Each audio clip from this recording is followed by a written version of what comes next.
קרול ג'ני, אני הולך להזמין עכשיו את פרופסור קרול ג'ני. קרול ג'ני רציתי להביא לארץ לפני 6 שנים, לכנס הראשון. ולמעשה באופן מיוחד נפגשתי איתה בסן דייגו, בכנס גדול. גרשון, תרגם בבקשה. נפגשתי איתה במיוחד בכנס גדול, ולא הצליח לי. מ3 רופאים שרצינו להביא, הוכתבו לי 2 אחרים. אז הצלחתי בסוף, השנה. זה נורא קל, כי כשאתה שואל את קרול ג'ני אם היא מוכנה לבוא להרצות, אז היא באה להרצות.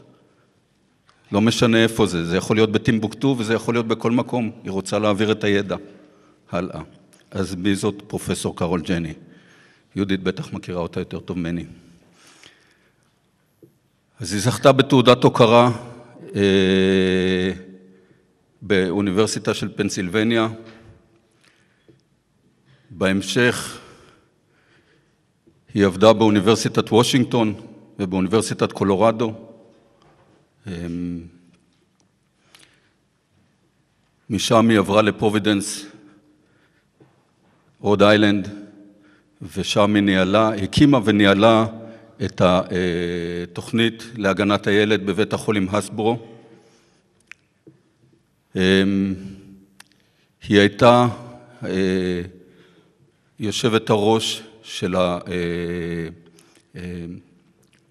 החוג ל-Child Abuse ו-Neglect ב-AP, ב-American Academy of Pediatrics,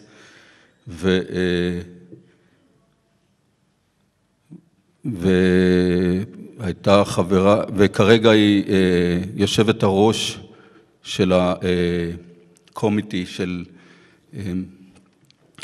בנושא של Child Abuse ו-Neglect, שותפה לכתיבת קווים מנחים והצהרות מדיניות של American Academy of Pediatrics בהרבה נושאים של Child Abuse ו-Neglect. היא חוקרת מהגדולות בחוקרים בתחום, אני חושב שהיא בין הכותבות הפוריות ביותר בנושא של, והחוקרות הפוריות ביותר בנושא של Child Abuse ו-Neglect,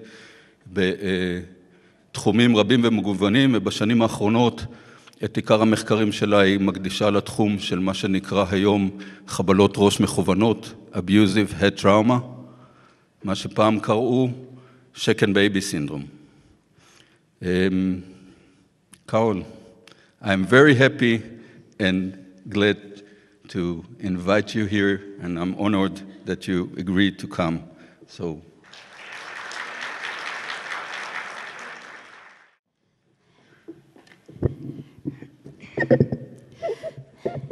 Thank you very much. I'm very honored to be here. My husband and I have spent the last week traveling in your beautiful country and learning about your history and your culture, and we love the food. Okay, when in the United States, whenever a person is taken to court because their child has died of abusive head trauma, there is a particularly small but active group of experts who show up and give alternative explanations for why that baby had these horrible things happen to them. And these are alternative explanations that say, oh no, a baby with retinal hemorrhages, detached retinas, a baby with bad neck injuries, fractures, bruises, horrible head injury with subdurals, that didn't happen because it was an injury, even though that's exactly what an injury would look like in an older child or an adult. In fact, the question that I'm going to address today is there credible evidence for abusive head trauma? The experts say that shaken baby syndrome is only a theory, and in fact, when you shake a baby, nothing will happen to them that's bad. Certainly, we know that that's not true because multiple people have told us that they get angry with their baby, they lose control, they pick the baby up and they violently shake them, and the baby collapses in their arms. So there's been so many confessions and descriptions, and actually some witnessed events where people talk about what they've seen when this happens, it's hard to believe that every one of those confessions is something somebody made up, particularly since the details are so consistent from person to person. So we don't, those of us who work in this field think that, or know that, shaking babies is very devastating for them. And in fact, the research will confirm this. The controversy comes from the biomechanical literature. And the experts will say in court, the biomechanical literature demonstrates to a reasonable degree of scientific certainty that injuries seen in abusive head trauma cannot be caused by shaking alone. And this is mostly based on the work of a group in Philadelphia led by Dr. Duhaime, where they made in 1988 a very crude crash test dummy model. And it was a doll they bought from the store, and they filled the head with cotton and wet the cotton to make a heavier head, and they put a hinge on the neck. And then they shook the baby to see if they could shake it hard enough to cause brain injury. This was also confirmed by work by a Dr. Prang, where he made this model. And to me, I can't imagine how this model represents an infant. To me, it looks like a block of wood with a head on it.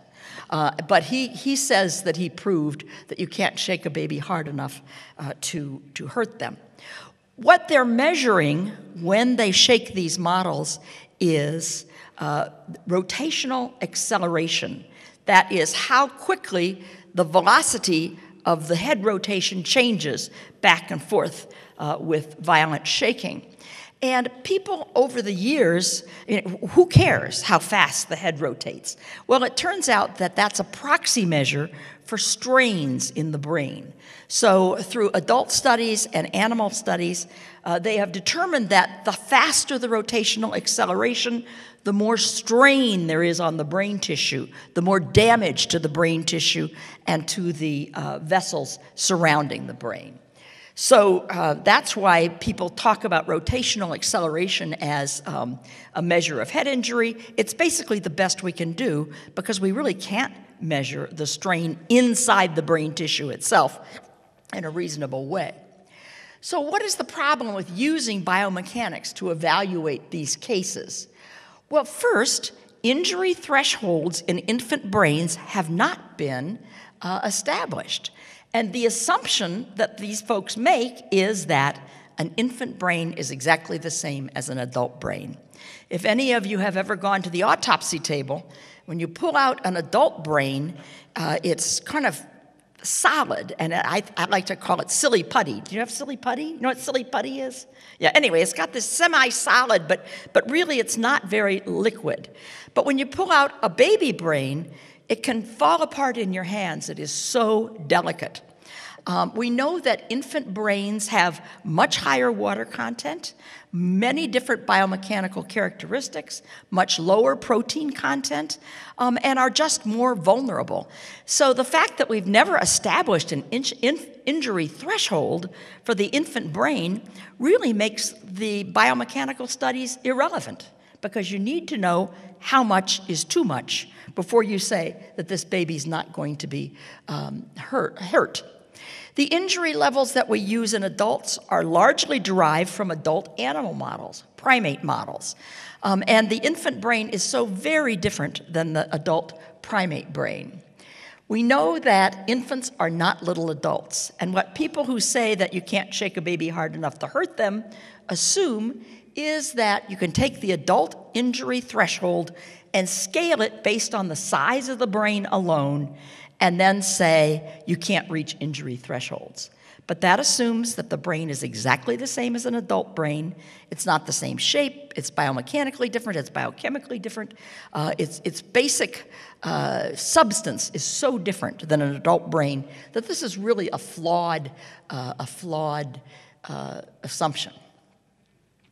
Now, if we're going to look at what an effective animal model is for biomechanical modeling, there's many things that have to be the same. The geometry of the structure has to be the same.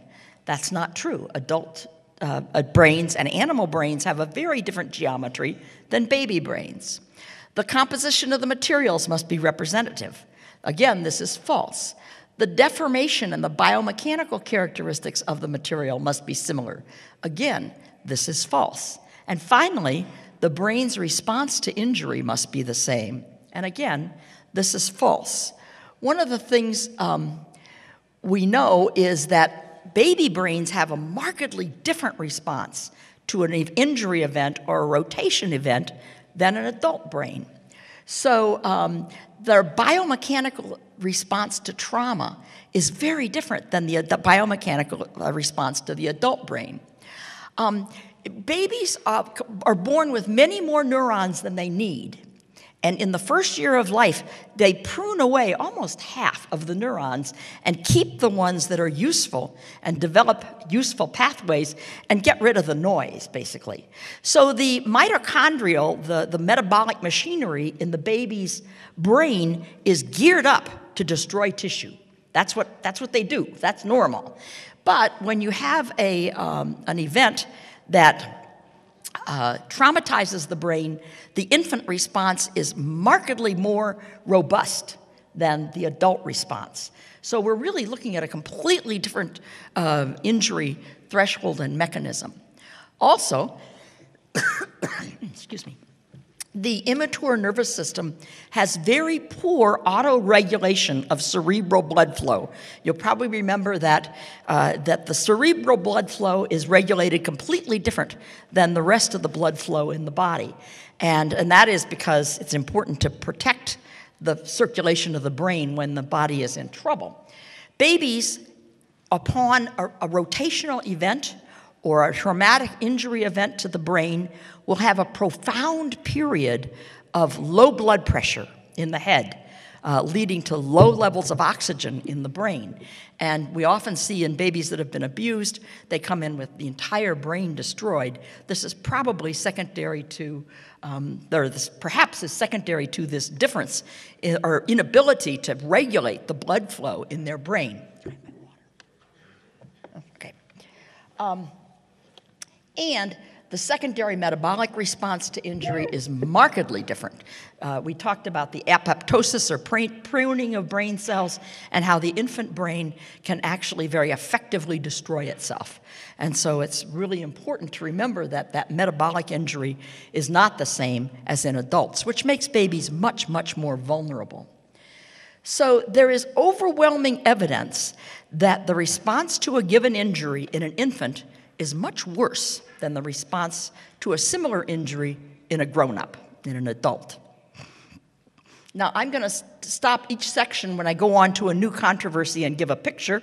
This is the world's first crash test dummy. This is at the Japanese Automotive Research Institute. It was made in 1952, and it's a big wooden block that was used in the first automotive crash tests in Japan.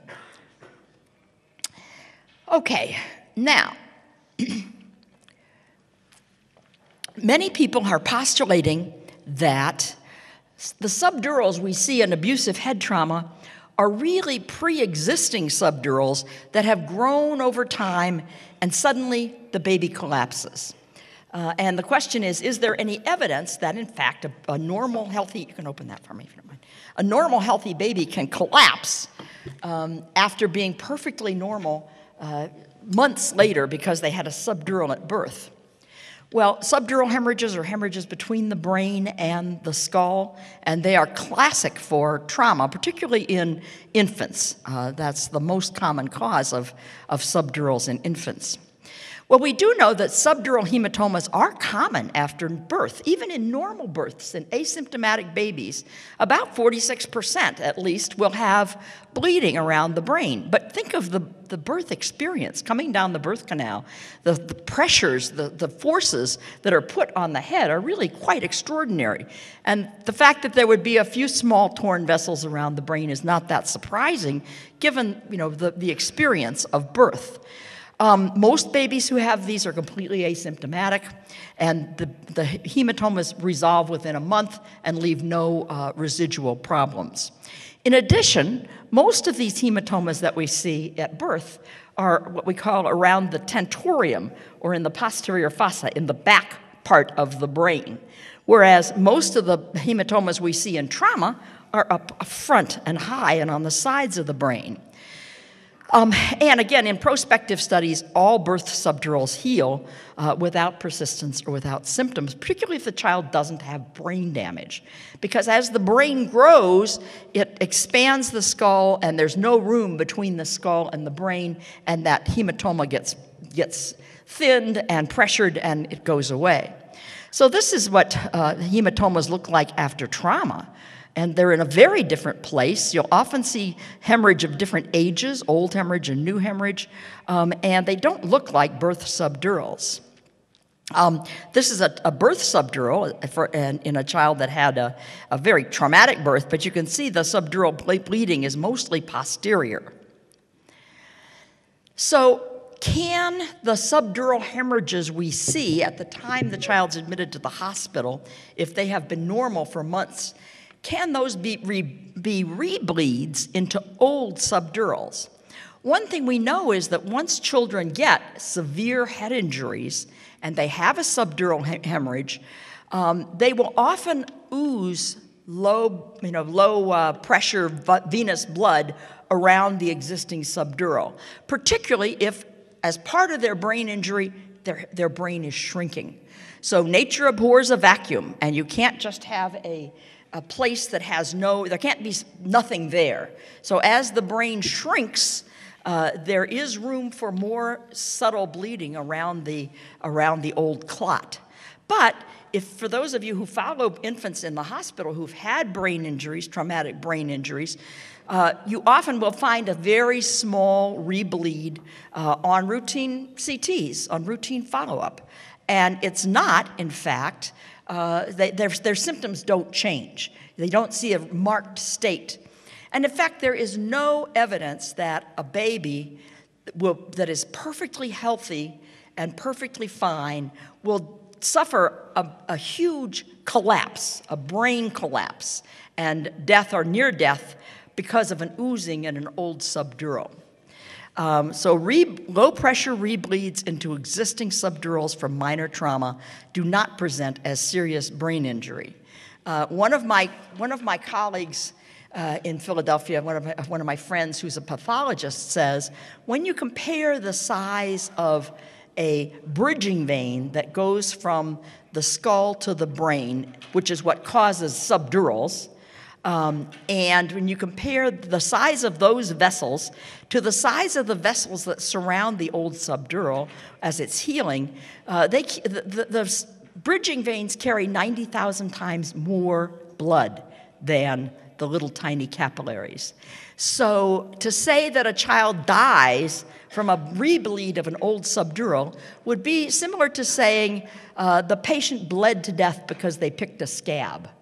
You just won't get a large enough volume of blood into the head because of this.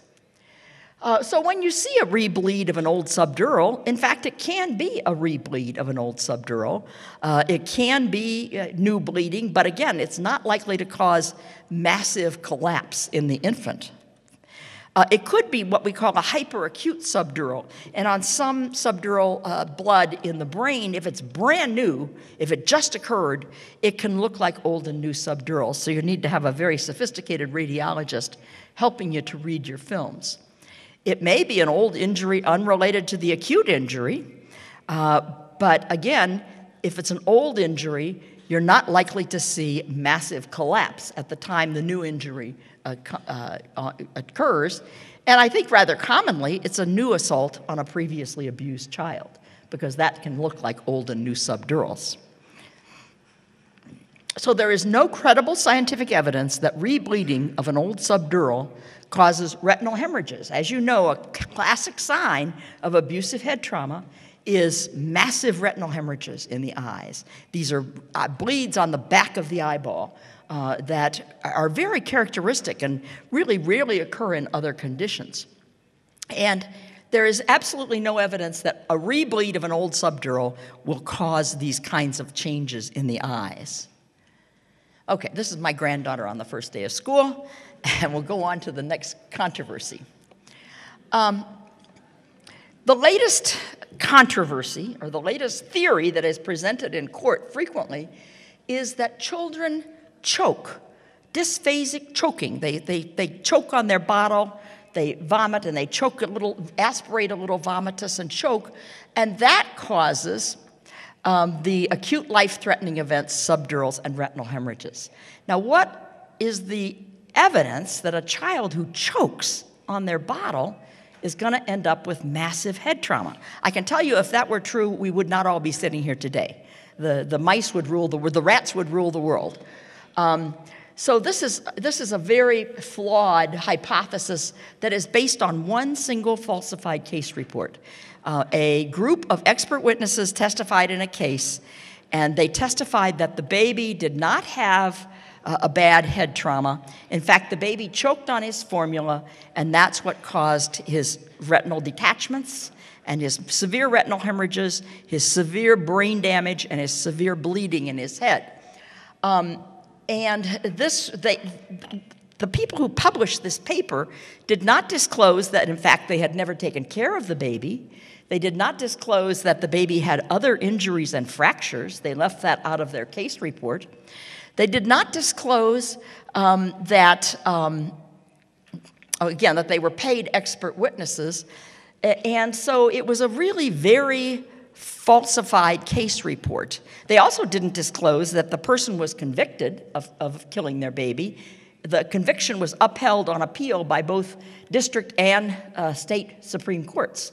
So there was no doubt that this, in fact, was not a miscarriage of justice. The interesting thing was when the doctors who actually took care of this child wrote to the journal editor and said, you should retract this article because it was falsified and the case report was falsified, the editor wrote back and said, when you put a case report in a medical journal, you don't necessarily have to stick to the facts if you're trying to make a point.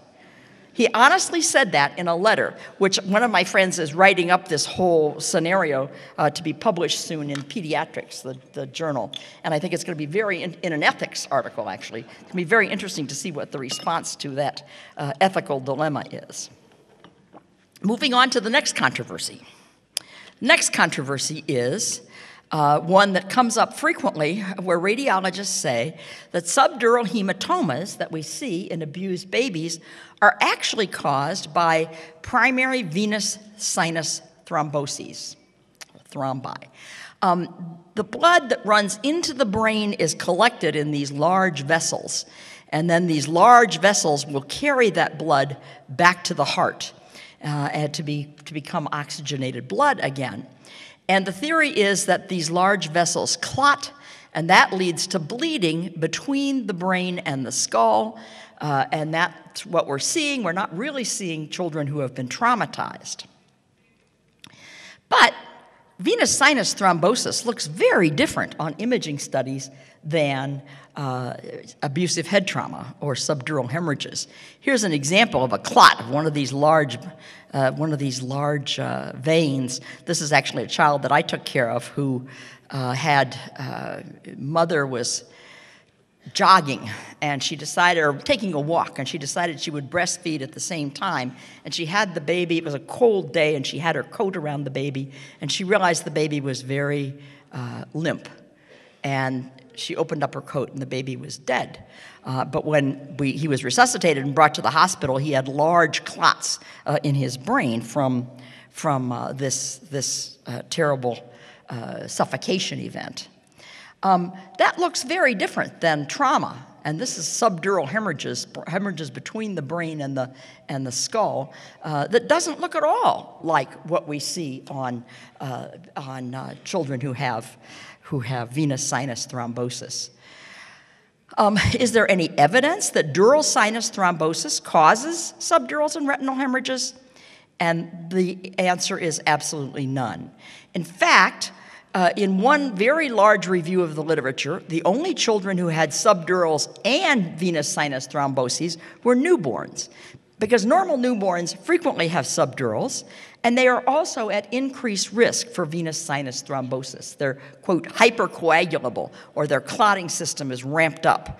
And so you don't see it in normal newborns. You do see it in diseases. So when a child comes in with a venous sinus thrombosis, it doesn't just happen spontaneously out of the blue.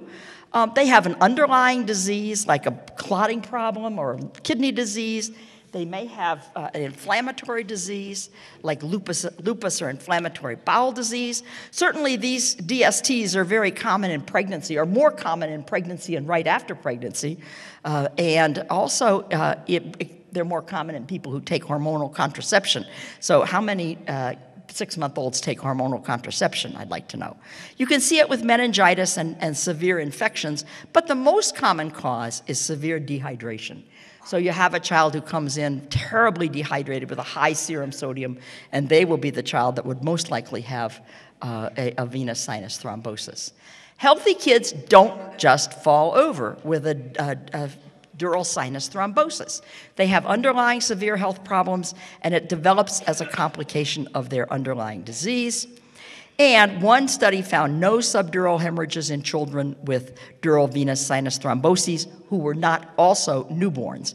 And this is a study done at University of Utah, and they looked at all the pediatric patients who had a venous sinus thrombosis at Primary Children's Hospital in Salt Lake, and over several years' time, and not a single one of them had a subdural. So there really is no evidence that subdurals are caused by venous sinus thrombosis. Okay, this is in our lab in Japan. One of our mascot is a stuffed ape who kind of encouraged us in our work there. The next question is, or the next theory that is often postulated is that these subdurals that we see with abusive head trauma are actually the result of benign fluid around the brain that is called benign extraaxial effusions of infancy. And in fact, these are very common, these collections of fluid around the brain, even in normal infants and toddlers, increased fluid. So here's an example of what they look like. This fluid is in what we call the subarachnoid space, not the subdural space. So the arachnoid is a membrane that's very close to the brain tissue. The dura is very close to the skull. So this fluid accumulates in a space that is between the dura and the brain, called the subarachnoid space.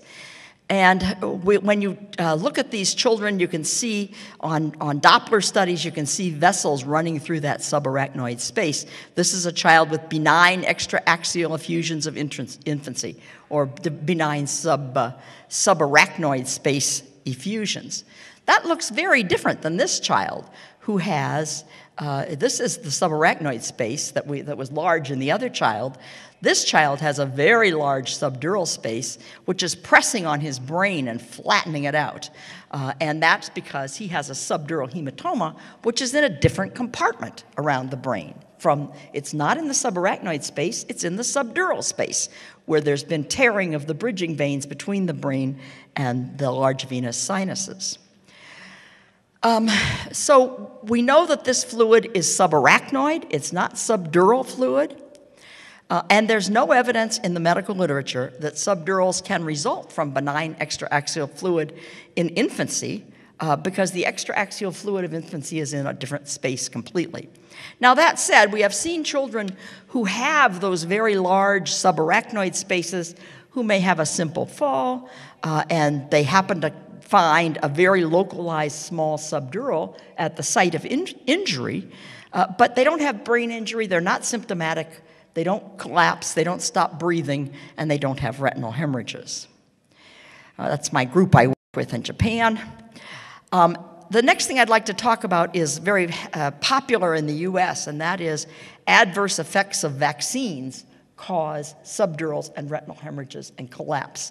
And if you have this particular theory presented in your courts of law, I recommend that you get on Amazon.com and order this book that was recently published by the Institute of Medicine. I think it's like 790 pages. And it's called The Adverse Effects of Vaccine, Evidence and Causality. I literally went through this book. I didn't read it all, but I went through it, and there is not a single report or not a single shred of evidence that vaccines will cause subdural hemorrhages and retinal hemorrhages. And I think this evidence is very, very clear at this point that this, in fact, has shown not to be a cause of the kinds of things we see in babies. It's true that most babies that get injured have had vaccines, and some of them have had vaccines, within a month or so of the injury. But just because that happens, it doesn't mean it's causality. Okay, now I'd like to talk about the onset of symptoms after violent abusive head trauma. And this is a tough question. The baby gets dropped off at the babysitter's. Mom says she's fine. Babysitter says she's fine. 3 hours later, babysitter calls the ambulance because the baby has collapsed and has a major head injury. So the question is, can kids get bad head injuries and look normal? Can they then go on and look normal and then suddenly collapse hours to days after the bad head injury? The conventional wisdom is, and I think this is reasonable, after a head injury, symptoms evolve over time. And the speed of that change really depends on the severity of the initial injury.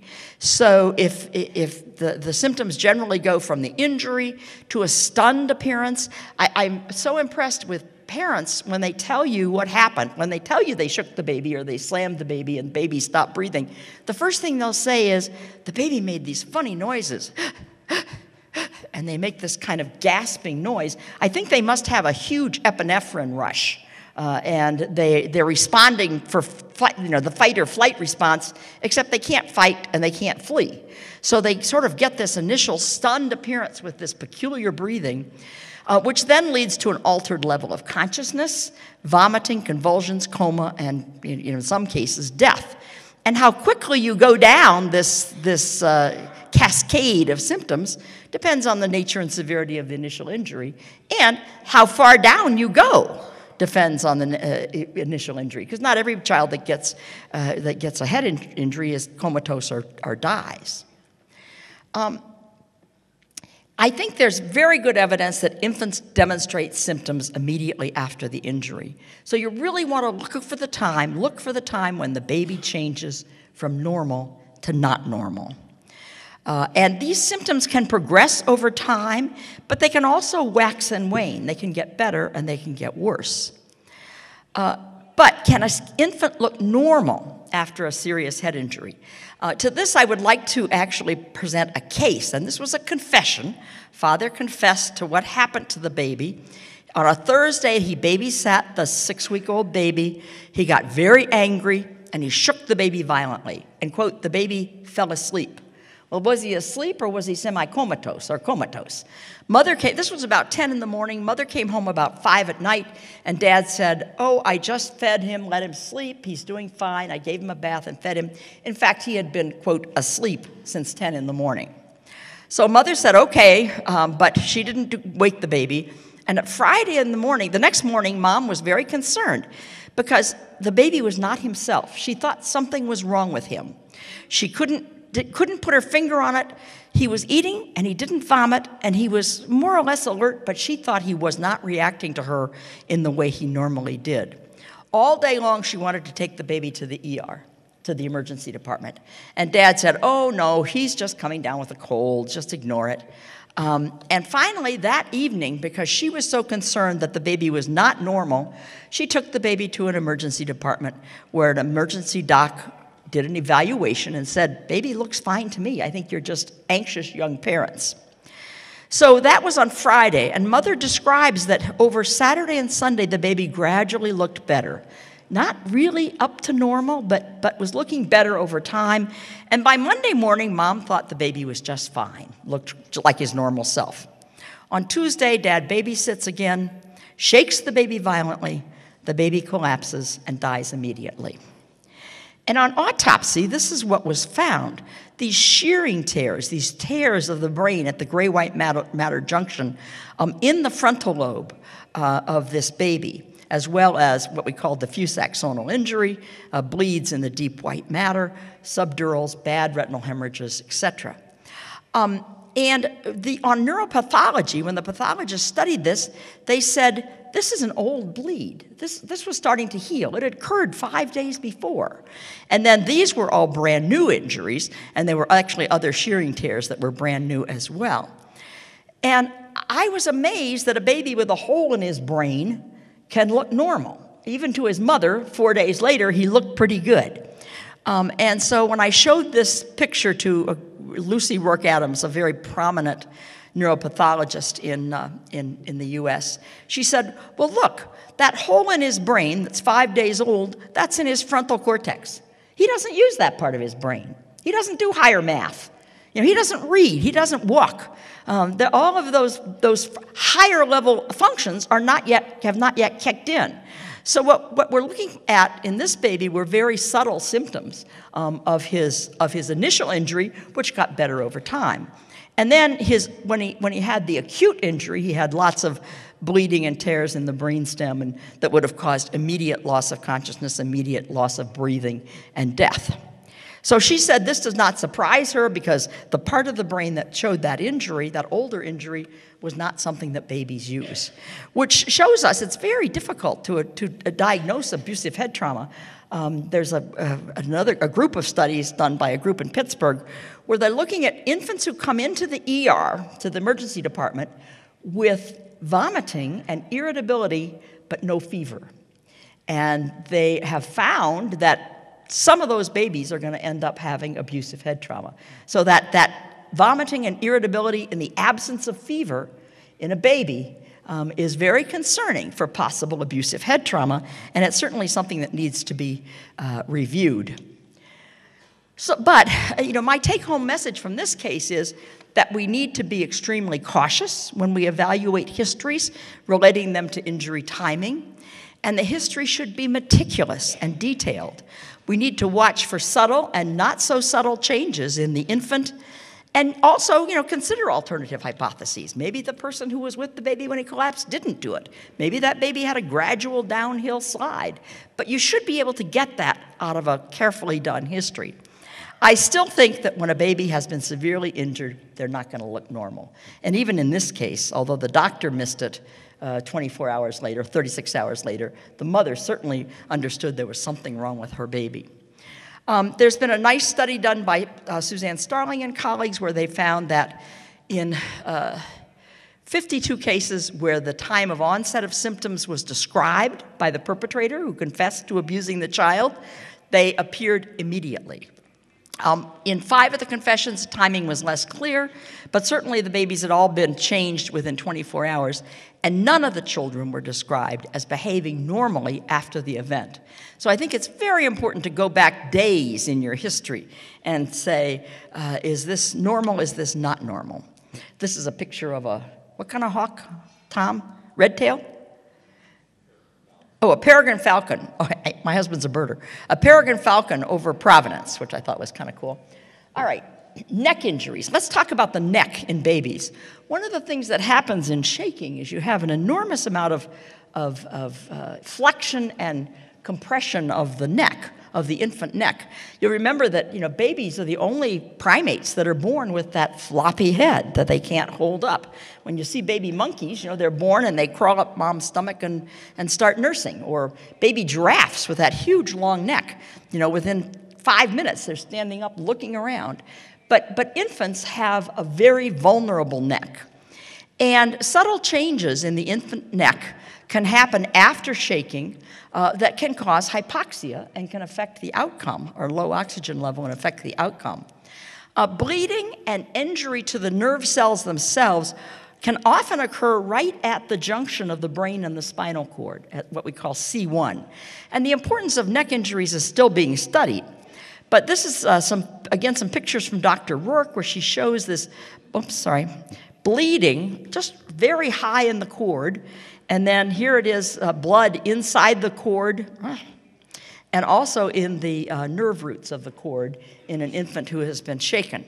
And she found that 74%, I believe, of infants who die of homicidal trauma, if you look for this very high trauma in the neck, will have positive findings. The problem is that traditionally, at the autopsy table, when people are going to look at the brain and look at the spine, they cut the spine right at the top of the spine, bottom of the neck, and pull the brain out, and then they dissect the spine and pull the spine out. But that place where they've lost that that subtle trauma is right where they made that cut, so they're missing it. So Dr. Rourke and her colleagues came up with a new way of doing these autopsies where they actually dissect out the entire spine first, and they take the spine and the brain out and block, as one, and then they section it very carefully at the high top of the cord, and they'll find bleeding in those that they would otherwise miss. And this is not macroscopic bleeding, this is microscopic. This is not likely to be seen on MRs, although as we're now getting better imaging studies, better rapid sequence MRs, more people are reporting that you can find bleeding in the necks of infant head trauma patients. This is the material. This is the study that I was talking about by Dr. Rourke and her colleagues. They looked at 41 infants who died of abusive head trauma. 29 had cervical cord injuries, 71%. 6 had abusive head trauma with no evidence of impact to the head. And all 6 had primary spinal cord injury. None of the children had spinal fractures, but 6 of the 29 had ligament or muscular injury. And 14 of the 29 had brainstem injury above the cord. So these are very important, I think, particularly as part of the pathology and shaking, and we're only just starting to figure out that we need to do different types of autopsies. Oh, well, I got one. I'll do one more controversy. I could go on all day, but I don't think you want me to go on all day. So one of the usual or frequent story, well, the most frequent story people give when a child comes in with abusive head trauma is nothing happened. I found the baby in the crib and the baby was dead or dying and their head exploded spontaneously. I don't know why. But in fact, another is that the baby had a short fall, rolled off the couch.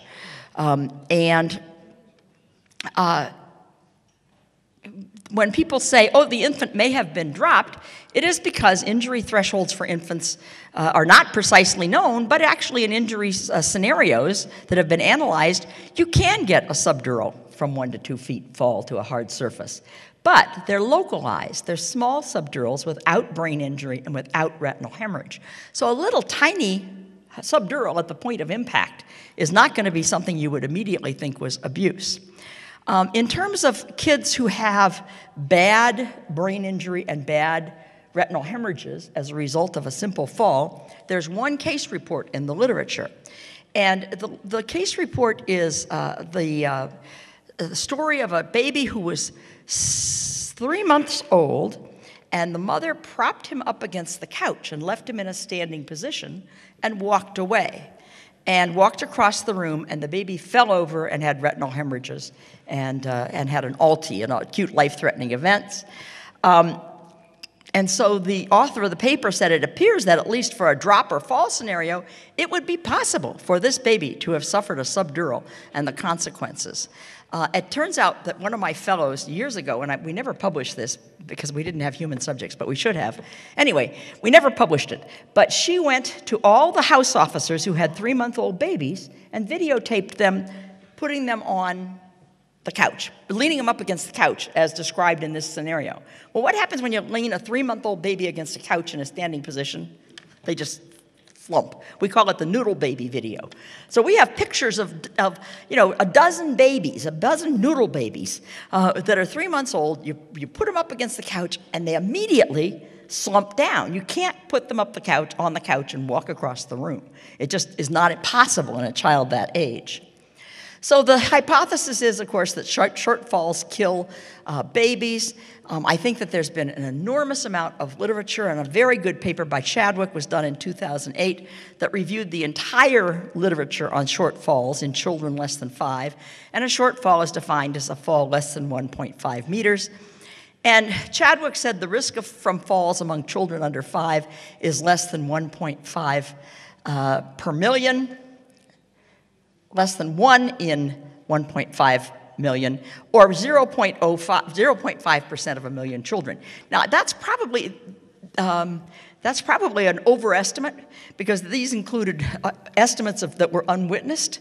And if you look at all of the studies of witnessed falls, children who fall in hospitals, children who fall with multiple people at the event, there are no deaths that have been recorded.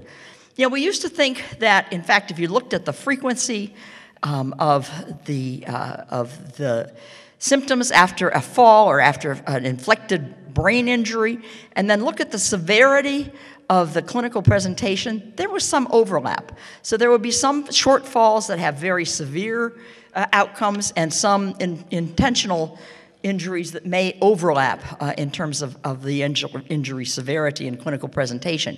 In fact, it's probably closer to this. There's probably very little overlap between shortfalls and traumatic brain injury.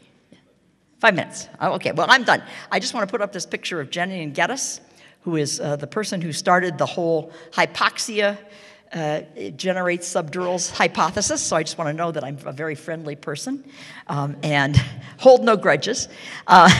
So I thank you very much, and I appreciate your attention.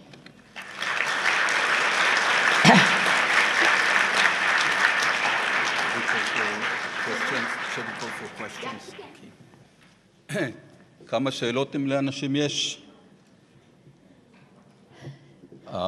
So I have at least one question. Okay. Do you routinely do spinal imaging for every abusive head injury? No. And what kind of imaging? Okay. Up until recently, doing spinal MRs or CTs has not been helpful. With the newer imaging techniques, the rapid sequence techniques, in fact, some people are getting very good results from imaging of spinal cord injuries. And if there's a group in Pennsylvania, in Hershey, Pennsylvania, that in fact found they're advocating doing the entire cord, not just the cervical cord, because they're also finding subdurals and contusions in the lower cord as well. So we've just begun putting that into our protocol. Okay. And one more short question. You said that after a severe head injury, the child won't appear normal. What about lucid interval? Well, the problem with lucid interval is, how do you describe lucid interval? Lucid interval means you're not unconscious. You know, lots of kids will have head injuries and they're not unconscious. Lucid interval means what? And in fact, to me, it means a perfectly normal child, but kids aren't normal. They may not be comatose or semi-comatose, but they certainly won't look like normal babies. And the problem when they use that term lucid interval is they don't define what they're talking about. All right. Thank you very much.